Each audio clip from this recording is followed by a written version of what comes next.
भागेलौं बदनाम ये भागेलौं बदनाम ये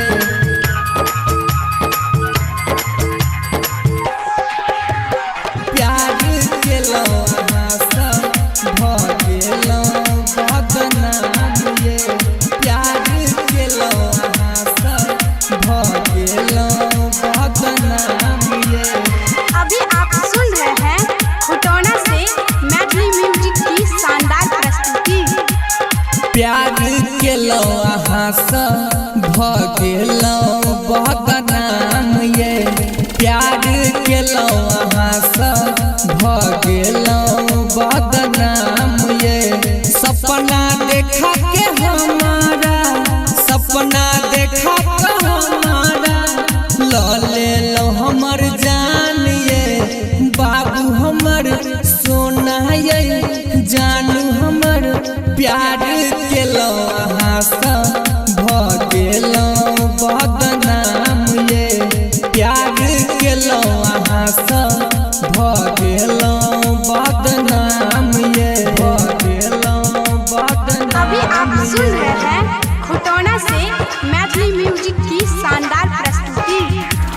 प्यार केलौं आशा भागेलौं बदनाम ये प्यार केलौं आशा भागेलौं बदनाम ये।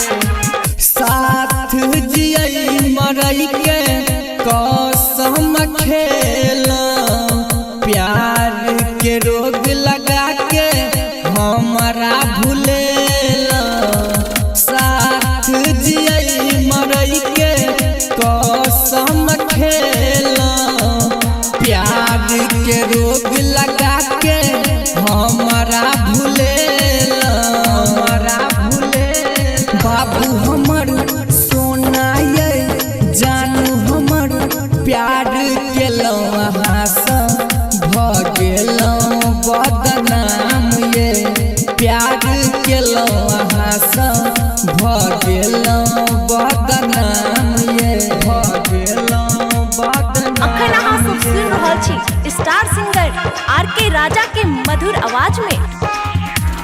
प्यार केलौं आशा भागेलौं बदनाम ये अभी आप सुन रहे हैं खुटौना से मैथिली म्यूजिक की शानदार प्रस्तुति।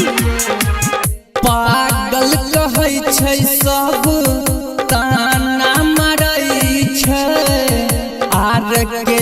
राजा के दर्द कियो नहीं बुझै छै पागल कहै छै सब ताना मारै छै आर.के. राजा के दर्द कियो नहीं बुझै छै बाबू हमर सोना ये जानू हमर प्यार केलौं आशा भागेलौं बदनाम ये प्यार केलौं आशा भागेलौं